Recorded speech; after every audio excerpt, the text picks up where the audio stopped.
Everyone, yes we are. What's up, guys? Supreme Crane here. Today I'm going to be doing my spoiler-free review of Marvel's MODOK Season 1. Let's get into it.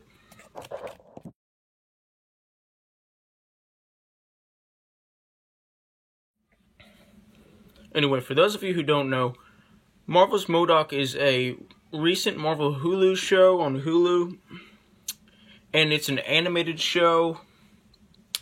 It's partly made by the creators of Robot Chicken. It's an adult cartoon, meaning that there's like a lot of violence and language and just off-color humor that they couldn't put in a kids show. Just putting it out there. Anyway, it's a comedy show. It's an action comedy show.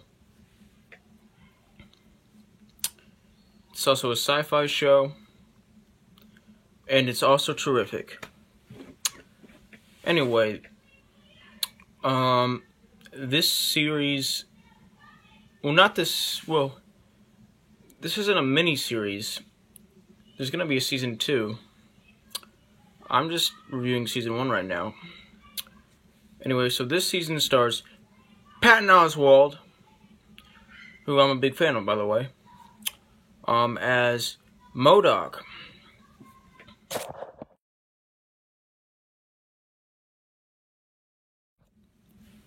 And MODOK is a lesser-known Marvel supervillain. Now I don't know about you, but I knew who MODOK was very well before I even heard about this show coming out, just because I've always been into Marvel. But you know, not a lot of people know about him, and that's part of why they made this show about him. They wanted to take a lesser known Marvel villain and give him the spotlight, and they did. And MODOK is not the only lesser known Marvel villain or hero in this show. They actually use a lot of lesser known Marvel villains and heroes in this show that I didn't even know existed until I saw this season. And I think that's great. It's perfect. I love this show, and I love this season. This was a little bit better than I expected it to be. I expected this series to be perfect, but not as perfect as it was. It ended up being. That's what I mean. Anyway, so about the story, this season, and this show basically focus on MODOK trying to kind of take over the world. While also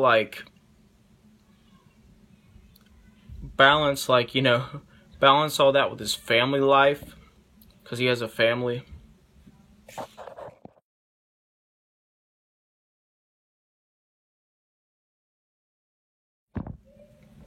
And it's great. It works. All of these episodes are just really, really bizarre in a good way, of course, and really awesome. And really fun to watch. And really funny. The humor is very clever and witty in this show, and I love it. I'm all for it. And I just love how unique and imaginative this show is. I love how crazy the stories are, and just clever the stories are. And I love what they did to MODOK in this show. I love how they made him this villain. He's technically a villain. He tries to take over the world, but it's he's kind of also a little bit of an anti-hero in this show, because he does, even though he's a narcissist, he does kind of have a heart and stuff like that, and kind of cares about other people sometimes. Don't get me wrong, he is a narcissist, and that's part of that's part of where all the humor comes from in this show. This is a narcissistic personality. But, you know, he actually cares about other people, you know, at least a little bit, and shows it at certain times, which is great, which is perfect.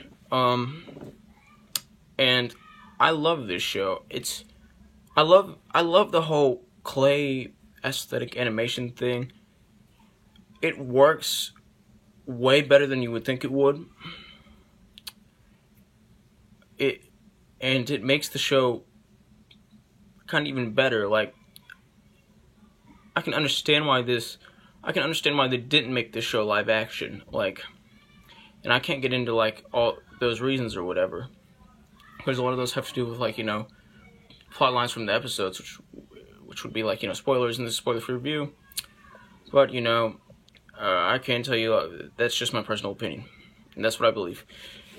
And I love this show. It's hilarious. It's funny.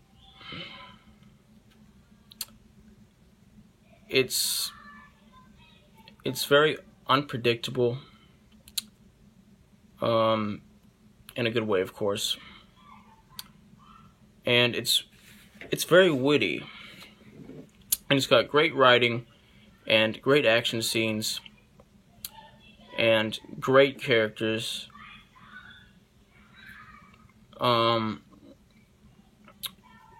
Especially MODOK. MODOK is my favorite character in this show, obviously. And it's got great voice acting, and, you know, I know I already said this, but it really does have, this season and this show really does have a great story. Like, this season really does have a great story. Like, the story is so, like, bizarre. Well, stories, because, like, you know, it's kind of like a different story every episode. They're so, like, bizarre and out of the blue and random, but so fitting. It's like they feel like they belong in the show, even though they're, like, incredibly random and bizarre. Strangest thing. Anyway, this show works. It can be touching at times, and which really works. It's hilarious. It's awesome. If you like Robot Chicken, you'll probably like this show. I mean, it's pretty different, but you'll probably like this show. If you like Marvel shows and Marvel movies, you'll probably like this show. If you like the show Harley Quinn, there's a guarantee that you'll probably love this show. I mean, if you're a Marvel fan, you'll probably love this show, unless you're like one of those people who don't believe that, like, you know, a series about MODOK should be a comedy series, which is a lot of people right now who haven't even like given it a watch, and are already just being like, oh, that looks bad. Well, you want to know what? You haven't even seen it. So who are you? So, like, you can't really judge it in this situation. You don't know what you're missing. Anyway, I'm gonna give this season a 100% out of a 100%, which is the equivalent of an A+. Like, subscribe, join the notification squad. I will return.